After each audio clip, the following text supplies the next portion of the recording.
estos tipos de energía y muchos más. Podríamos quedarnos mucho rato hablando de las energías alternativas y demás. Pero vamos a coger lo más importante, Simón. Hablemos, no nos puede pasar, ustedes deben estar pensando a los televidentes, no van a hablar de hidrógeno, vamos a hablar de hidrógeno, hablemosles de hidrógeno, que eso da muy buenas noticias además. Sí, Álvaro, pues sin duda es un tema muy amplio. De la pregunta anterior solo mencionar que los temas de transmisión son muy relevantes. Muy importantes.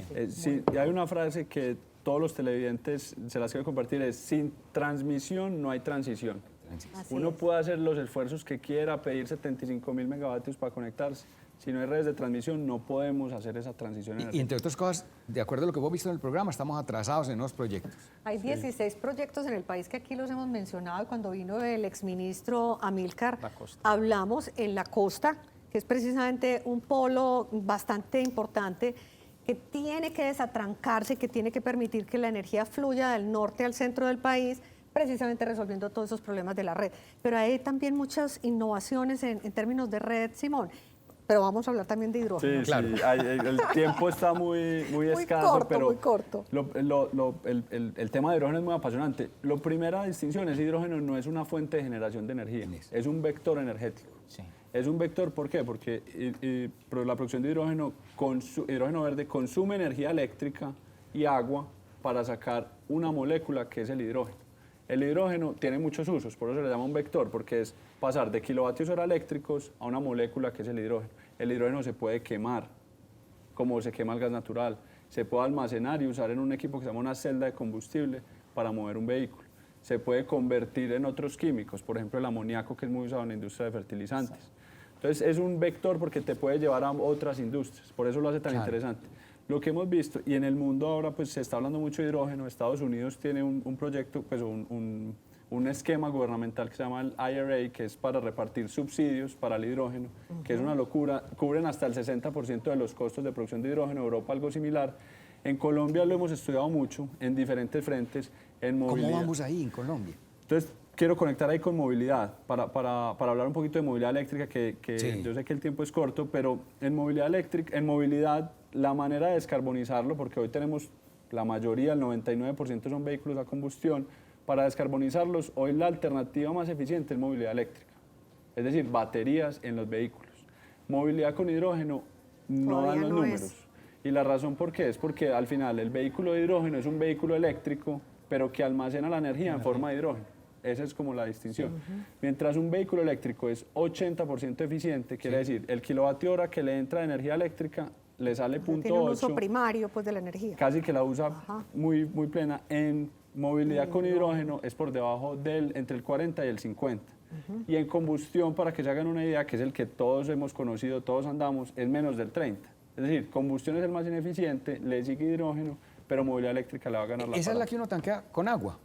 En la de hidrógeno es donde uno utiliza hidrógeno cuyo proceso utilizó agua como insumo, agua de energía eléctrica. Pero entonces, para conectar la pregunta, ¿dónde vemos que el hidrógeno tiene sentido? No le vemos números interesantes en movilidad. No le vemos números interesantes en generación de energía. ¿Por qué? En generación de energía, yo cojo energía, la vuelvo hidrógeno y la para volver la energía. Ahí es mucho más eficiente una batería. En procesos industriales tal vez sí. En procesos industriales, es decir, como insumo para la industria química. En particular, por ejemplo, temas de amoníaco verde para producir fertilizantes. A eso iba yo, porque ahí resolverían un problema muy importante que incluso va asociado a todo este cuento energético, y es incluso desde que arranca la guerra entre Rusia y Ucrania, además de que se obstaculiza toda la digamos, transmisión de gas hacia el continente europeo. Nosotros sufrimos, pero mucho, porque gran parte, casi el 81% de los requerimientos de urea, que es un fertilizante hidrogenado, que consumimos mucho para que acá, digamos, la agricultura pueda funcionar, venía precisamente de esa geografía. O sea, ustedes tienen esa buena idea y esa innovación de pensar en aprovechar todos estos desarrollos en hidrógeno alrededor de plantas, por ejemplo, de urea. Son ideas que se exploran, y definitivamente eso hace parte del rol del equipo de innovación, explorar ese vector que es el hidrógeno, cómo se puede aplicar, y sin duda, pues como bien lo intuyes, verlo desde el punto de vista de fertilizantes y amoníaco es una alternativa muy útil. Hay otras, por ejemplo, refinería de petróleo se utiliza mucho hidrógeno, pero ese es un poco, el foco es usos industriales, no lo vemos en movilidad en el corto plazo. Pero entonces movilidad, estamos diciendo que podemos sustituir el 100% del parque automotor en algún periodo de del tiempo.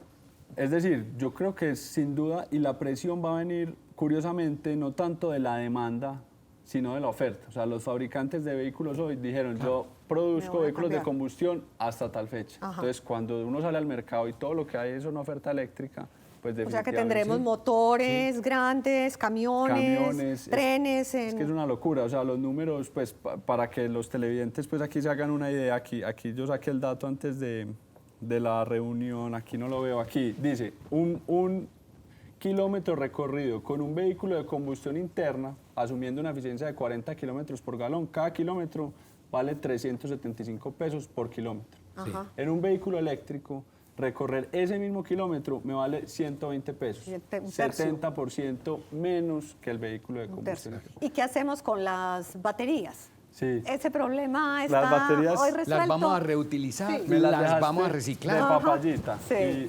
Y por estos días en Medellín está la Feria FICE, que es la Ajá. feria del sector Del eléctrico. sector eléctrico, sí. Y en la Feria FICE hacen un premio que es el Premio FICE a la Innovación.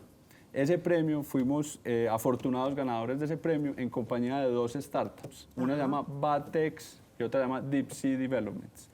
Batex, que es el proyecto que hicimos, lo que hace es que coge baterías de los vehículos que terminaron su vida útil en un vehículo eléctrico, las reacondiciona para aplicaciones, por ejemplo, en una casa, que uno quiera tener energía solar acoplada a baterías, y con ese concepto y con ese desarrollo de producto nos ganamos el premio FICE de la innovación. Un Es reuso es una de la segunda batería. vida. Qué bien Ajá. eso. Si la batería dura Economía 10 años en circular. el vehículo, Claro. dura otros 15 en tu casa y alargamos la vida útil y mejoramos los Y números. tenemos tiempo para pensar en qué vamos a hacer con la disposición de esas baterías para hacerlo de una manera Claro. ambientalmente Correcto. amigable. Pero antes de que se nos acabe todo el tiempo, el reloj sigue circulando allí, a los televidentes, ¿cómo les vamos a orientar? Aquí siempre les aportamos algo más para construcción.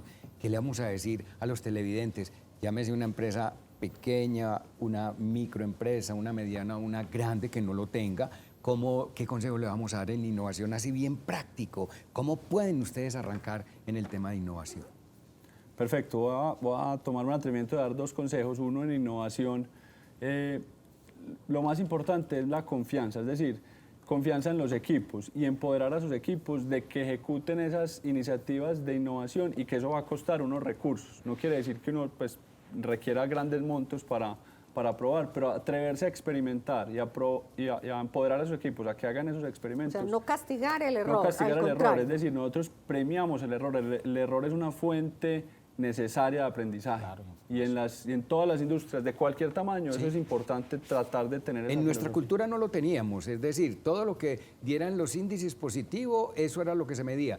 De ahí para atrás no se veían los tiempos, le decía, es que esto tiene que dar pérdidas 3 años, es que esto es una nómina que vamos a tener que tener durante tanto tiempo, pero el resultado Estamos final de pronto no lo orientados a veíamos. resultados ¿Crees que ya inmediatos. podemos entrar en ese tema? Total, y voy a aprovechar 15 segundos para hacer una cuña. Nosotros tenemos otro intraemprendimiento que se llama Enerbit.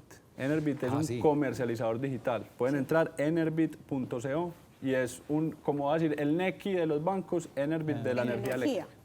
Entonces es una apuesta muy interesante y es tal cual, un equipo, hoy tiene más de 50 personas dedicadas en ese emprendimiento y sabemos que eso no va a dar un flujo de caja positivo por un periodo de tiempo, pero Claro. reconocemos que lo que le estamos apostando es a largo plazo. Y las enseñanzas que Y van a las generar. enseñanzas y la polinización de Qué ideas bien que nos eso. trae el negocio core, entonces hay temas muy interesantes. Y la segunda recomendación para todos los empresarios es que no piensen que la transición energética solo se hace con grandes granjas solares. Ustedes también pueden hacer parte de esa transición y los invito a que conozcan un poco más de Celsa y contraten todos nuestros productos. Qué bien, muy corto. Aprendimos mucho en este programa, Roberto. El Robert. Cultura de la innovación, innovación por todos lados, maravilloso, maravilloso invitado. Innovación, Inés. La innovación paga. O sea, yo creo que hay que dejar el temor a equivocarse, ensayar, probar y estar abierta a las nuevas oportunidades que son todos los días. Es una invitación a todos nuestros empresarios, a todas aquellas personas que nos siguen. Hemos tenido un programa bien interesante, de mucho aprendizaje. Después le podemos preguntar a Simón si en el gimnasio toda esa energía que estamos viendo la podemos conectar y Almacenar en almacenar baterías. y prender alguna luz o alguna cosa adicional, pero eso será en una próxima ocasión. Vamos a despedir a nuestro invitado que nos ha dado un conocimiento altísimo, a esa compañía que los queremos felicitar y siendo consecuente con lo que él decía, Pues obviamente no felicitamos solamente a Simón, sino a su grupo de innovación y a Celsius, equipo humano y a su líder de innovación. Yo Qué soy el bonito. mensajero aquí Qué bonito equipo. eso, me Muy parece bien. importante eso, porque es que en esa sencillez, en esa humildad es donde está el éxito verdaderamente. Cuando uno empieza a ver empresas con mucho éxito, no se nos vayan a ir porque nos queda una visita muy importante desde la academia. Recuerden que nosotros unimos sector público, privado y academia y tenemos alguna noticia muy importante que hacer. A Celsia, a Simón específicamente, a su grupo de comunicaciones, muchísimas gracias. Estaremos en una próxima ocasión trabajando con ustedes en el próximo segmento.